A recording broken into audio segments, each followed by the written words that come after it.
Hi everyone, welcome back to सरकारी नौकरी वाले पापा। I am Dhananjay. जितने भी हमारे स्टूडेंट जो एसएससी के एग्जाम्स की तैयारी करते हैं, चाहे वो आपका सीजीएल हो, सीएचएसएल हो, एमटीएस हो, स्टेनो हो, आप सभी को ये लगता है कि भाई फाइनली जब हमें डिपार्टमेंट एलोकेट कर दिया जाता है तो उसके बाद क्या ज्वाइनिंग का प्रोसीजर आपका रहता है।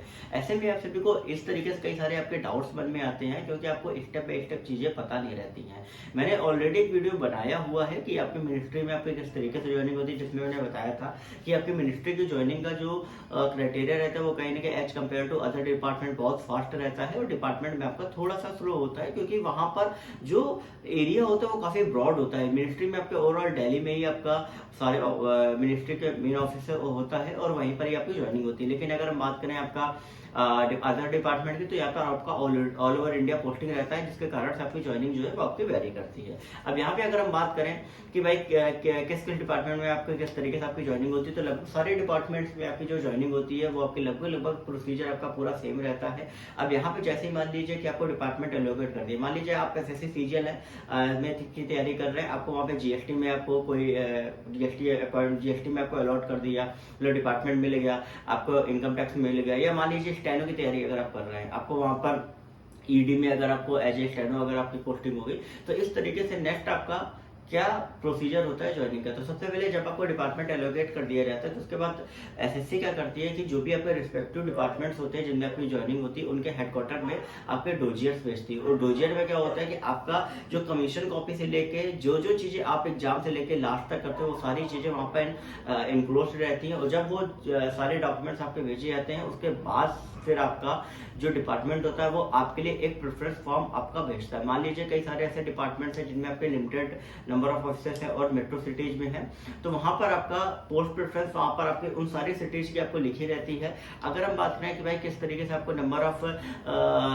वैकेंसी पता चलती है, नंबर ऑफ सीट्स पता चलती है कि आपकी किस जोन में किस स्टेट में आपकी कितनी है, तो उसके लिए क्या होता है कि ऑलरेडी जो डिपार्टमेंट होता है वो अपनी वेबसाइट पे ऑलरेडी निकाल देता है कि आपकी इस जगह पे आपकी इतनी वैकेंसी, यहाँ पे इतनी। तो उस तरीके से आप देख के आप उन पोस्ट प्रेफरेंस को फॉर्म को भर के आपको भेजना होता है। एक चीज आप ध्यान रखिए कि कई बार क्या होता है कि पोस्ट प्रेफरेंस का फॉर्म आपका बाय पोस्ट नहीं आता है। कुछ ऐसे डिपार्टमेंट है जो सीधा आपको आपकी मेल आईडी पे मेल करते हैं। तो सिलेक्शन के बाद आप डेली मेल चेक किया करिए, जो भी आपके ग्रुप्स बने हैं उनमें आप ज्वाइन करिए, क्योंकि उन ग्रुप से कई सारी ऐसी इन्फॉर्मेशन आपको पता चलती है। इवन कई बार अगर आप स्किप कर जाते हो, पोस्ट प्रेफरेंस का फॉर्म नहीं भर पाते हो, तो आप एक चीज ध्यान रखिए, आप डिपार्ट बिल्कुल भी नहीं किए जाओगे।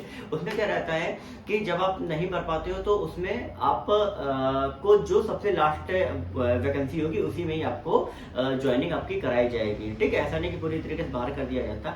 अब यहाँ पे आपको विजिट करना है, आप पोस्ट प्रेफरेंस फॉर्म अगर आपको मिल जाता है तो उसको भर के आपको बाय पोस्ट आपको उसी हेड ऑफिस का मेन ऑफिस होता है वहां भेजना होता है। फिर क्या होता है कि उसके बाद वो हेड ऑफिस आपको आपकी रैंक वाइज जो आपकी एसएससी की रैंक होती है उसके अकॉर्डिंगली आपको एलोकेट करता है कि भाई आपको कौन सा जोन या कौन सा स्टेट में आपको ऑफिस है एलोकेट हुआ है। फिर उस स्टेट का जो आपका मेन जो हेड ऑफिस होता है वो आपको फिर आगे डॉक्यूमेंट वेरिफिकेशन के लिए बुलाता है। अब यहाँ पे एक चीज ध्यान रखिए, डॉक्यूमेंट वेरिफिकेशन एक आपका एसएससी जब आपका कराती है तब होता है, दूसरा आपका तब होता है जब वो डिपार्टमेंट का जो मेन जहां पे आप जिस स्टेट या जिस जोन में आपकी ज्वाइनिंग होती है वो आपका कंडक्ट कराता है। अब उस डॉक्यूमेंट वेरिफिकेशन में आपको सारे डॉक्यूमेंट्स आपको लेके जाने होते हैं जो आपने एसएससी में वहां पे दिखाए होते हैं। इवन कई बार स्टेनो के लिए ये बताया जाता है कि भाई स्टेनो का सर्टिफिकेट भी आपका मांगते हैं, लेकिन अगर आप ले गए तो भी ठीक है, नहीं ले गए तो भी इतना कोई कंपल्सन आपका नहीं रहता है, क्योंकि वहां पे नोटिफिकेशन में लिखा रहता है कि आपको स्टेनो आनी चाहिए, ना कि स्टेनो का सर्टिफिकेट आपके पास होना चाहिए। अब यहाँ पे जैसे ही आप वहां पे ज्वाइनिंग के लिए जाते हो, फाइनली आप सारी चीजें